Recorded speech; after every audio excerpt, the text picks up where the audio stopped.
What's going on, ladies and gentlemen? Welcome back to the channel. My name is Big Fry, and shout out to the Fry Nation. Guys, today we're talking about Rising Storm 2 Vietnam. This is a sequel to Rising Storm being made by Tripwire Interactive. These guys were gracious enough to give me a code for the closed beta, which is happening right now. There's also their final closed beta, which I believe is happening sometime next week, and then the game is launching on Steam. Now, I'm going to give you guys my first impressions of the game right off the bat. I've played a couple of rounds off of stream, and I played a few rounds on stream here a little while ago before I'm recording this.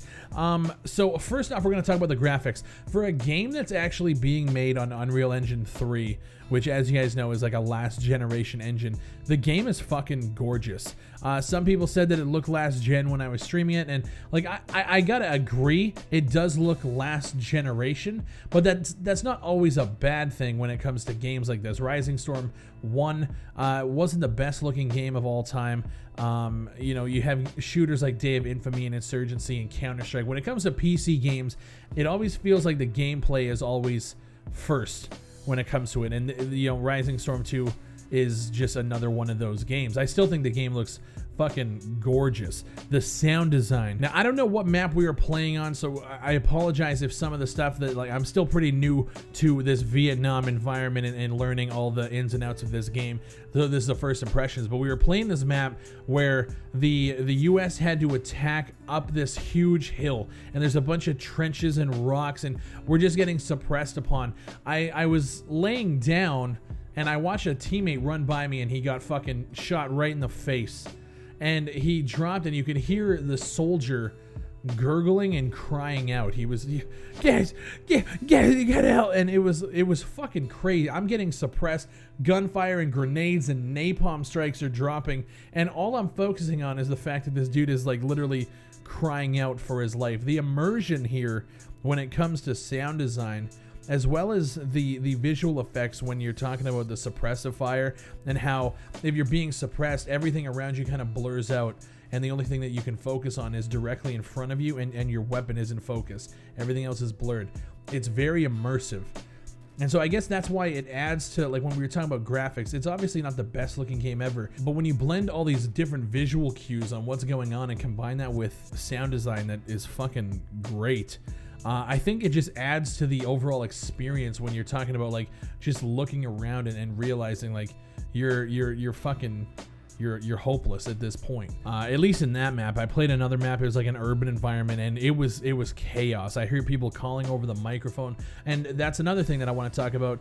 In this game, I notice a lot of people use mics, which is fucking great. Sometimes their mics are turned up a little too loud, so you have to, like, turn everybody else down at the same time. I wish there was a little bit more courtesy there from some of the players, but it reminded me of Squad. Squad use communications like that all the time, and this game seems to be no different. You definitely need coordination when you're playing this game with huge teams, 64 player servers. I was playing on a game mode called Territories, and basically it's essentially Rush from Battlefield. So you have 2 points, you attack them.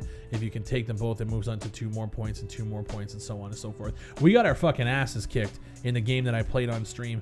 The game that I played off stream in the urban environment, I also got my ass kicked. This game is very tough when you are on a team that is meant to be like the uphill battle. You feel like really hopeless. So when your team does end up pulling something off and like taking an objective, it rewards you just in the fact that it was fucking hell to get here, and now we're advancing to the next point. In the game, you have 9 different classes, each with their own loadout. Some of the classes, actually, I think it's just the Grunt class, doesn't come with a sidearm, which we're gonna get to in a little bit here. But yeah, each class comes with its own loadout. I believe you can choose from a couple different weapons on each one, and then you have a bunch of different squads that you can either join or create. I haven't had the balls to actually create a squad yet. I don't feel like I'm in a position to be a squad leader yet, but we'll get there for sure. There's 4 game modes. 2 game modes being the new one. Skirmish is 16 players. It's more like small scale competitive focus, and then you have Supremacy, which is like the large scale,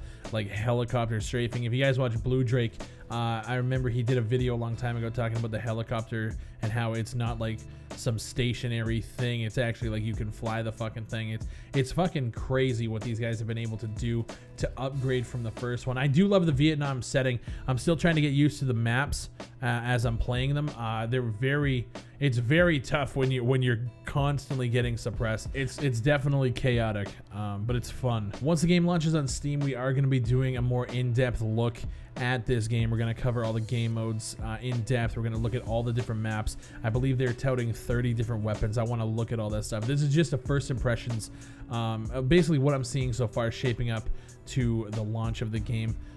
There are some negatives that I do see with the game, and I think that's really just the fact that it's on an old engine. But what you will see when you're looking at bushes, and when I think of Vietnam, I think a lot of jungle warfare. And one of my biggest problems is with the map design. Now, the maps themselves look great, but the consistency of what you can walk through when it comes to the forestry and the bushes. Some bushes are very easily passed through. You can just walk through, you can hide in a bush, and that's that. Other ones, you're trying to run through suppressive fire to get to a better position in some trees, and you get to the tree and it's just an invisible wall all around it, and now you're just stuck out in the fucking open. And that's a big issue, especially when you're playing territory and it's all about choke points. You want to make sure you can get the best position possible. On one of the maps I was playing, they have enemy tunnels and friendly tunnels. So it's like an underground, basically easier ways to get through the map. You can weave underground, then you're dodging napalm strikes. But I find that when you enter the enemy tunnels, it doesn't allow you to shoot. It says you can't use your primary weapon in the tunnel. So if you're running through and you run into an enemy, they can shoot you with their gun and you can't shoot them. And it's vice versa. If you catch them in your tunnels, you can shoot them, but they can't shoot you. I find it very strange. You can use your pistol, but for the most part, if you jump into a game late, all the classes are chosen already and you're stuck with a grunt, which doesn't have a sidearm, which is what we talked about earlier. To me, it's nonsensical. I don't know if there's some like rules back in the day with the Vietnam War that you couldn't shoot in enemy tunnels. I don't know if that's a thing, but it just seems very strange. And I got caught a couple of times down there with like, you're fucked. You're out. Like, there's nothing that you can do. I find it's just a very strange mechanic that I've never personally seen. I understand if you get behind enemy lines and you can't shoot. I've seen that done in Insurgency and Day of Infamy, but this just seems like sometimes in the middle of the map, you're trying to get to a point and you're fucked if you run into somebody down there. It's just really weird. The proning, it just seems kind of clunky when you're trying to get, like I said, it's all about position with me, and you're trying to get to certain points, and you got to run from one piece of cover to the other. And the prone is more of like a dive. You don't actually like lay down like you would in like something like Call of Duty. And before you jump down my throat saying Call of Duty, why would you compare Shotgun? Just shut up. Okay, I'm just talking about character movement and the way it feels when you hit certain buttons. You want it to be responsive. I use Call of Duty because, I mean, let's be real, Call of Duty has great character control. You could pick something like Insurgency or Day of Infamy as well. I still think it has better control than Rising Storm 2. It just felt clunky, so I just thought I'd bring that up as well. If you guys want to try the game, there is a code on screen. The first person that watches this far in the video will use this code, plug it into Steam, and there you go. Congratulations. You have access to the closed beta. So this closed beta is going on until March 22nd, and then the final closed beta starts on April 5th, and that goes to April 12th. After that, there will be no more closed betas. So get your ass in there, get some playtime in, and see what you think before the game launches.